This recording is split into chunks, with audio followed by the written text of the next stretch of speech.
বাড়িতে বউ নেই? না, আর 4 বছর হলো মারা গেছে। তুমি বলো, একজন মেয়ে না হলে সংসার চলে? চাচা, কলা ভুয়া চাষ দেওয়া হয়ে গেছে। আচ্ছা ঠিক আছে, কোদালটা এখানে রেখে বাবুকে একটু ডেকে দে। ঠিক আছে চাচা। বাড়িতে একটাও মেয়ে মানুষ নাই, বিয়েটা আরো আগে দিতে পারতেন। আমি কি আর কম চেষ্টা করেছি গো? এবার তুমি দেখো পারবা কি? কিছু বলছেন আব্বা? হ্যাঁ, এখানে বস। এটা কে আব্বা? এটা তোর বিয়ের ঘটক। আপনি আবার ঘটক লেসছেন, আমার সুখ কি আপনি সহ্য হয়েছে না?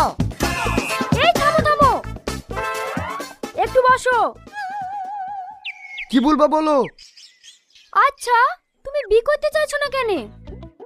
বউ হলো মাছের কাটার মতো, একবার গলায় বেঁধে গেলে না পারবো